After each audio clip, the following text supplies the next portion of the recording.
In this video, we'll look at what Terraform is. Terraform is an infrastructure tool for building, changing, and versioning infrastructure in a consistent and efficient manner. Terraform is very flexible and can in fact work with most common service providers in addition to custom in-house solutions. Using Terraform, infrastructure is described by means of a high-level configuration syntax. And there are two flavors of syntax here: HashiCorp Configuration Language, or HCL, and JSON configuration, although HashiCorp contends that you should only use JSON configuration when it's machine generated.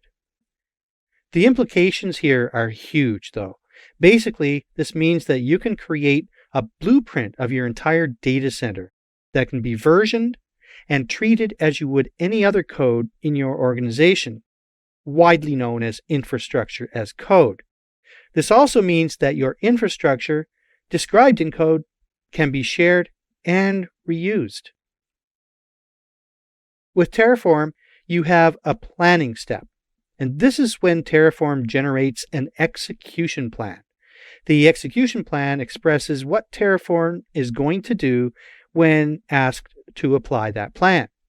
This is somewhat like a dry run, so that you can see what it's going to do before actually applying the plan, thereby avoiding mistakes and surprises in the process. Terraform also generates a graph of resources and assimilates the creation and modification of any non-dependent resources. With this efficient infrastructure build, the organization and those operating Terraform obtain vision and clarity concerning dependencies in the infrastructure. Concerning change automation, Terraform offers the ability to apply complex change sets to infrastructure, at the same time minimizing human interaction. So, armed with an execution plan and resource graph, Terraform broadcasts exactly what is going to change and further in what order. And that helps prevent many potential human errors. And this is just one of the indirect benefits of the way Terraform manages change automation.